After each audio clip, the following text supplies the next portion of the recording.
ডাবের জল খাওয়া দিয়ে ভিডিও রেকর্ডিং শুরু। আজকে আমরা যাচ্ছি দীঘা, আবার মায়ের প্রথমবার দীঘা যাওয়া। আচ্ছা, বাবারও প্রথম? এর আগে দীঘা যাওনি? বাবা মায়ের দুজনেরই দীঘা ফার্স্ট টাইম, তো এই ভিডিওটাকে ভালোভাবে বানাতেই হবে। বাঙালির ঘোড়া মানেই দীপুদা, অর্থাৎ দীঘা, পুরী, দার্জিলিং। এক দুদিনের ছুটি আর নিজের গাড়ি থাকলে তো কথাই নেই। মা বাবার না দেখা দীঘা সত্যি আমাদেরও যেন অচেনা লাগলো এইবার। বঙ্গের এক টুকরো সমুদ্র আর তার সঙ্গে পর্যটন, সত্যি এটা এক নতুন দীঘা। ভেতরে একজন শুয়ে রয়েছে, তাকে ডাব খাওয়া যাচ্ছে। একটুখানি। প্রতিবারেই দীঘা পাল্টে যাচ্ছে, হয়ে উঠছে আরও সুন্দর। ভালো খাবি? এবারের আমাদের ফুল ট্রিপের ভিডিওটা বানানো স্টার্ট করলাম মিডওয়ে ডাবের জল ব্রেকের পর থেকে। আমার একটু শ্বাস পছন্দ। ডাবের জল তো ভালো লাগে, তার থেকেও ফেভারিট আমার ডাবের ভেতরের শাঁসটা। একটু মোটা হলে আরও ভালো লাগে, সেটাই এনজয় করলাম যাওয়ার পথে। একটা সুন্দর রিসর্টে stay with authentic কুইজিনস and friendly staff. ঘুরে দেখা কিছু পুরনো জায়গা যা সেজে উঠেছে নতুন সাজে, আর তার সাথে দীঘার মন্দির, যা দেখার পর পলিটিক্যাল সব ভাবনা ধুয়ে মুছে যাবে আর মনে হবে সত্যি দীঘা এখন সুন্দরতর থেকে সুন্দরতম হয়ে উঠেছে। সমুদ্রের ধারে ঘুরতে গেলেও এবারে আমরা স্টে করেছিলাম নতুন হওয়া দীঘা মন্দিরের পাশে এই সুন্দর রিসর্টে। আমাদের হোটেল চেক ইন হয়ে গেছে। গাড়ি থেকে এসে হোটেলে ঢুকে যে ভিডিওটা, সেটা অতটা করিনি। এই হচ্ছে আমাদের রুম। হ্যাঁ, আমরা 4 জন প্লাস ওই খুদে, মানে 4.5 জন আমরা টোটালি। আর সব থেকে ভালো এই হোটেলের সব থেকে ভালো জিনিস দীঘাতে আমার যেটা লাগলো সেটা আমি দেখাবো। দেখো, এই দেখো, এখান থেকে বেরিয়েই পুরী মন্দিরের আদলে তৈরি আমাদের জগন্নাথ মন্দির দীঘার। এটাকে আমি জগন্নাথ মন্দির বলবো না, এটা আমার পার্সোনাল একটা জিনিস। আমি ভেবেই এসেছিলাম এটাকে আমি চৈতন্য মন্দির বলবো, কারণ জগন্নাথ মহাপ্রভু সে পুরীতেই থাকে, আমাদের কিন্তু চৈতন্য মহাপ্রভু। তাই আমি এই দীঘার মন্দিরকে বলবো চৈতন্য মন্দির। মায়েরও দীঘা ফার্স্ট টাইম, বাবারও দীঘা ফার্স্ট টাইম। কেমন লাগছে? ভালো লাগছে। আমরা সকালে বাড়ি থেকে বেরিয়েছিলাম ওই 8:15, 8:20-তে। মাঝখানে দাঁড়িয়ে ডাবের জল খাওয়া সব কিছুই হলো। আমরা এখানে হোটেলে ঢুকে গেছি 1:15 থেকে 20-র মধ্যে। আমাদের ড্রাইভিং ডিস্টেন্স এতটাই কভার করেছি। দুপুরে লাঞ্চ করতে হবে ভেবেছিলাম হোটেলে ঢুকে, তারপর আবার বেরোবো, কিন্তু সেটা না করে হোটেলে বলছে 30 মিনিটসের মধ্যে সার্ভ করে দেবে। তো না বেরিয়ে ভাবছি এখানেই যা হোক নিয়ে নিই একটা। আমরা নিচ থেকে আসছি, তুই থাক। ঠিক আছে। এইটা হচ্ছে আমাদের দীঘা ঘুরতে আসার টোটাল রুম। রুমের ট্রিপটা আমি প্রথমে এই জন্য করছি, ফার্স্ট ইমপ্রেশন রুমের কিরকম হয়। এটা কিন্তু পুরোপুরি অনলাইনে দেখে রুম বুক করা, আগে থেকে বুক করা। কিরকম হয়েছে? ভালো, খুব ভালো, আনএক্সপেক্টেড। সত্যি আনএক্সপেক্টেড। আদিকেও বলতে হবে না কেরম?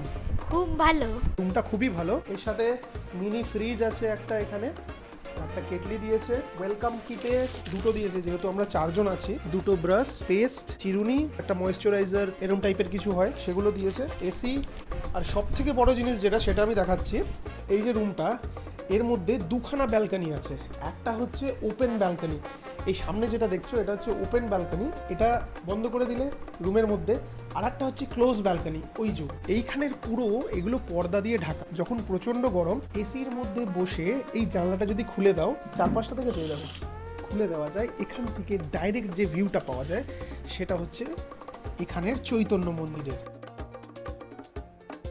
আমি এদের চুপ করে বসিয়ে দিয়েছি, খুব বকর বকর করছিল, আমি রেকর্ডিং করছি, চুপ করে বসো। বাবা গেছে স্নান করতে। এইখানে বাথরুম, মিনি ফ্রিজ। রুমটা দেখো, আনএক্সপেক্টেডলি সুন্দর, খুবই সুন্দর। 4 বেডেড, আমি বলবো 6 জন অ্যাকোমোডেট হয়ে যেতে পারে। একটা বেডে 3 জনে, হ্যাঁ, আরাম করে ভালো করে 3টে করে বালিশ দেওয়া। এখানে দেখো, এখানে একটা কাপবোর্ড দেওয়া, সেম এই বেডের পাশেও একটা কাপবোর্ড দেওয়া। সুন্দর একটা রুম পাওয়া। বাবা মায়ের প্রথম দীঘা ঘুরতে আসা, সামনেই চৈতন্য মন্দির, এইরকম জায়গায় পাওয়াটা সত্যি লাক। ওই বলে না, ভগবান যেখানে চায় সেখানে এরকম জুটে যায় সব কিছু, সেই রকমই একটা রুম। দারুণ। এবার খেতে যাব। এখানে নিচে খাওয়ার ব্যবস্থা, বেডরুমে ব্রেকফাস্ট দিয়ে যায়, নিচে এদের ডাইনিং রুম আছে, সেখানে গিয়ে আমরা লাঞ্চটা সারবো। এরপর আমরা লিফটে করে চলে গেলাম গ্রাউন্ড ফ্লোরের ডাইনিং প্লেসে। এরা ব্রেকফাস্টটা রুম সার্ভিস দেয়, লাঞ্চ আর ডিনার নিচে এসে করতে হয়। না বললে রুমেও দিয়ে দেয়। এদের নিচে এসে করতে বলার ইনসিস্ট করার কারণ হচ্ছে অ্যাডিশনাল কিছু লাগলে সেটা খুব সহজে এরা ডাইনিং প্লেসে দিয়ে দিতে পারে। আর এদের কিচেনটা খুবই নিট অ্যান্ড ক্লিন। আর খাওয়ার সত্যি কথা বলবো, এই হোটেলের কোনো একটা ব্লগিংয়ে আমি দেখেছিলাম খাওয়ার রিভিউ নেগেটিভ দিয়েছিল।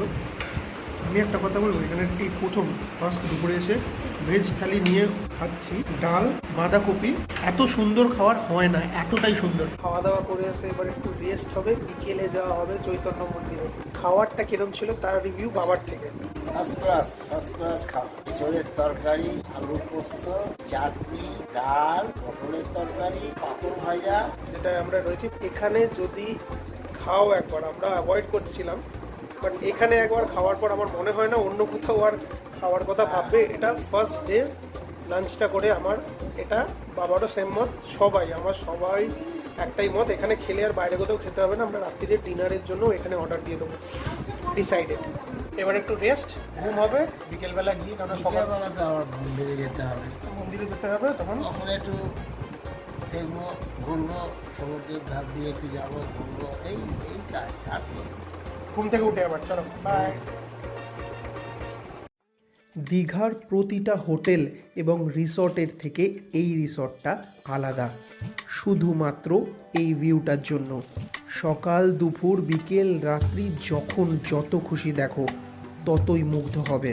আর তার সাথে রয়েছে এই রিসর্টের প্রতিটা স্টাফের খুব ফ্রেন্ডলি বিহেভিয়ার।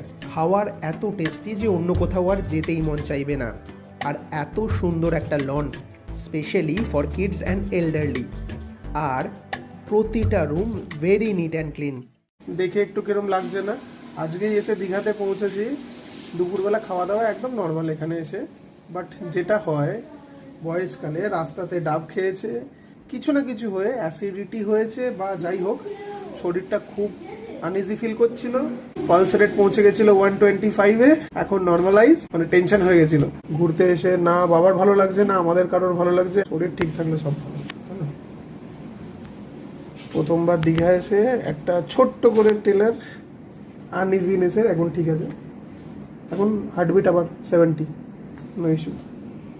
আচ্ছা, যে কোনো জায়গায় গেলে এরকম চা বানানোর সব সরঞ্জাম, কেটলি তো এখান থেকেই দিয়ে দিয়েছে, বাট এই সরঞ্জাম আমাদের নিয়ে আসা। চা বানাচ্ছি এখন, একটু সবাই মিলে সন্ধ্যেবেলা চা না খেলে ভালো লাগে না, না? বাবার শরীরটা সাডেনলি খারাপ হওয়াতে সবাই চিন্তায় পড়ে গেছিলাম। এমার্জেন্সি মেডিসিন সব কিছুই ছিল আমার কাছে। এখানে আমি বুঝতে পারলাম দীঘা ভালোভাবে গড়ে উঠছে, এক্সেপ্ট এমার্জেন্সি মেডিকেল ফ্যাসিলিটি। আজকে মন্দির যাওয়ার প্রোগ্রামটা ক্যান্সেল করলাম, কারণ বাবার পক্ষে অতটা হাঁটা আর সম্ভব নয়, আর না উচিত। আর বাইরের খাওয়ারও রাত্রিরে বাবাকে কিছুই দেওয়া যাবে না। তাই আমি আর রিমি পাশের দোকানে পৌঁছে গেলাম একটা মুড়ির প্যাকেটের খোঁজে। পেয়ে গেছিলাম যদিও। পালস রেটটা একটু নর্মাল হতেই বাবাকে নিচের লনে নিয়ে এলাম। আর বিশ্বাস করবে না, এত সুন্দর হাওয়া, বাবার শরীরটা সাথে সাথে চাঙ্গা এবং সতেজ হয়ে উঠল। আর সাথে সাথে আমাদের মুখেও হাসি ফুটল, কারণ ঘুরতে গিয়ে কারোরই যদি কোনো রকম প্রবলেম হয় চিন্তা তো হয়। আর বাবা এতই সতেজ ফিল করতে লাগলো যে বলল, চল সমুদ্রের ধারটা ঘুরেই আসি। আমরাও বেরিয়ে পড়লাম গাড়ি নিয়ে সমুদ্রের ধারের উদ্দেশ্যে। মা আর বাবার প্রথম দীঘার সমুদ্র দর্শন, তার ব্যাকগ্রাউন্ডটা চিরকাল মনে থাকবে। সবাই এতটাই টেনশনে ছিলাম।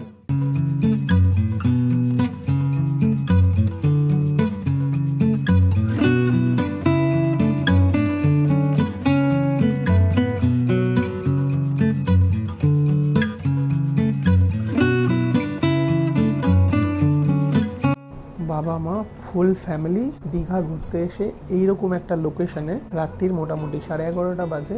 এই রিসর্টটা দারুণ লাগলো। 8টার সময় মন্দির বন্ধ হয়ে যায়, কিন্তু তারপরে সারা রাত ধরে এই ব্যালকনিতে বসে মন্দিরটা দেখা। বিশাল আকারের মন্দির, আর আমার কাছে এটা শ্রী চৈতন্য মন্দির।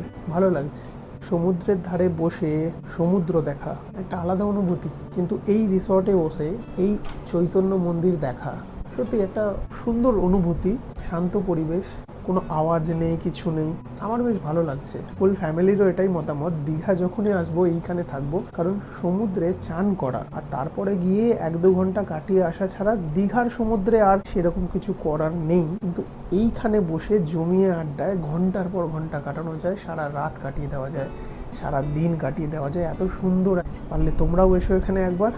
আজকে রাত্রিরের এইটুকুই, ভিডিওটা বন্ধ করি, তারপর এখানে ঘন্টাখানেক বসে থাকবো চুপ করে। ঘুম পাচ্ছে না, এই দৃশ্য দেখার জন্য ঘুম পাচ্ছে না।